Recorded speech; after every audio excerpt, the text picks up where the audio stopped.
All right, let's talk about the contract you never signed, but the one that pretty much controls your entire work life. We're talking about that invisible financial deal between your anesthesia group and the hospital. And, understanding this is one of the most powerful tools you can have in your back pocket. So, have you ever found yourself wondering, why is my schedule stretched so ridiculously thin?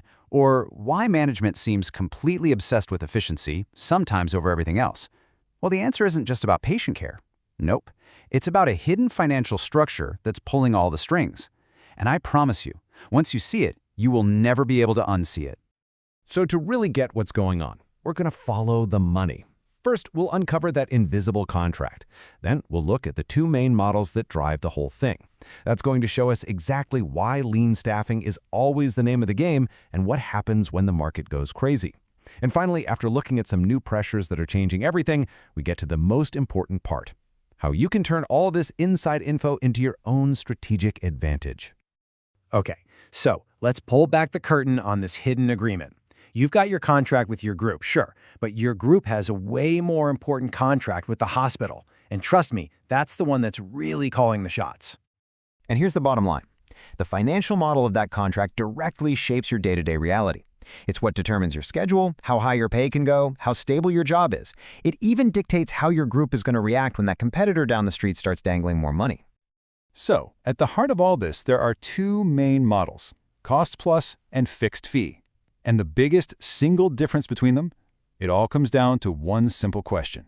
If labor costs suddenly go up, who's on the hook for the bill, the hospital or your anesthesia group? This chart right here lays out two completely different worlds. In a cost-plus world, the hospital takes on the risk. They pay for the actual cost of staffing, plus they give a management fee to your group.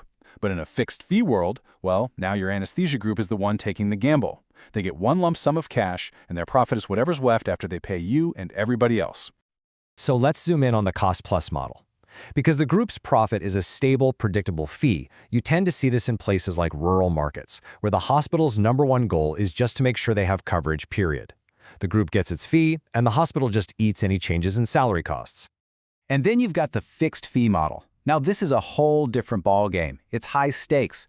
The group is working off a fixed budget, so if your salary needs to go up, or if they have to hire some really expensive locums, that money comes directly out of their pocket. Their profit margin literally shrinks in an instant. So how does all this circle back to your daily grind? Well, it creates this huge, constant pressure for lean staffing. Because in this environment, efficiency isn't just some corporate buzzword. For a lot of these groups, it's about pure survival. I mean, listen to this quote from a national anesthesia group executive. It says it all, right? You run a more efficient model, or you run out of margin. Especially in a fixed fee model, there's just no other choice. You run lean, you push the limits, or your profit just vanishes. It's a really powerful incentive. But here's the real kicker. Even in a cost-plus model, where the hospital is footing the bill, your group is still under massive pressure. Why? Because the hospital's CFO is watching every single dollar. If costs get too high, that group's contract is on the chopping block. So, no matter the model, the result for you on the ground is exactly the same: a constant, relentless push for lean staffing. Now, what happens when something from the outside just throws a huge wrench into the whole system? Let's talk about the ultimate stress test for these contracts: a sudden, sharp spike in the market rate for CRNAs. Just imagine this for a second. A new group opens up across town and starts offering way more money. Your coworkers start to leave. Suddenly, your group is in a crisis. Who blinks first? Who's going to eat that cost? The answer depends entirely on that invisible contract we've been talking about. And look, this isn't some hypothetical what-if scenario. This is happening right now. The data shows that demand for anesthesia providers is just soaring. You can see it right here in the job posting trends. The market is getting tighter and tighter, which makes these pay spikes a very real and growing threat to these contracts. And when the system finally breaks, the consequences are, well, they're severe. An executive shared this story. It's a real-life example of a group that had to raise their rates to keep their staff. And the hospital's reaction? They said it was less painful to just terminate the contract and literally tear the entire team apart than to pay the new rates. Your job security is tied directly to the financial health of that contract.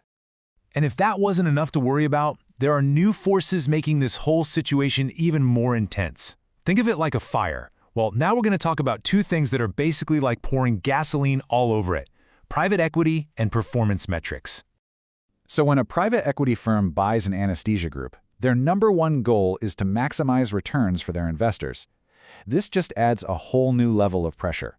The push to cut costs and run as lean as humanly possible isn't just about survival anymore.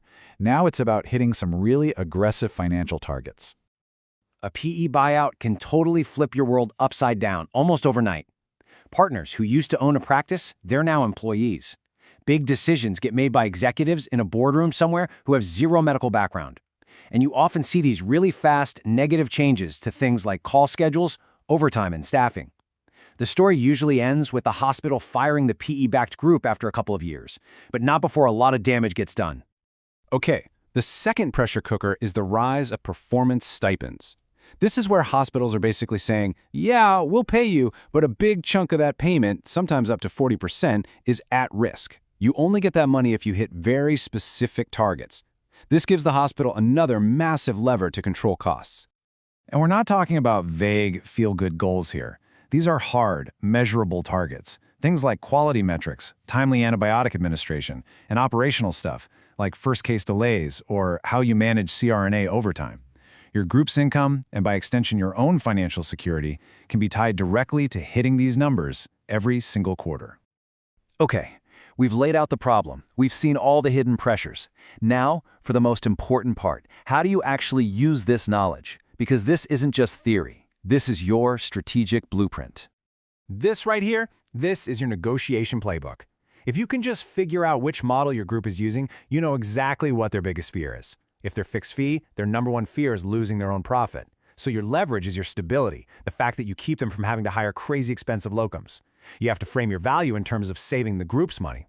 But if they're cost plus, their biggest fear is a ticked-off hospital CFO. So your leverage is showing how you'd help them control the hospital's costs. Frame your value in terms of saving the hospital's money. See the difference? Look, understanding this hidden financial layer completely changes the game. You're no longer just a clinical provider, you're a strategic asset. You can't change the contract, but you can understand where the walls are, and you can use the incentives to your advantage to negotiate your value and build a more stable, more rewarding career. So the only question left is, how are you going to use this knowledge?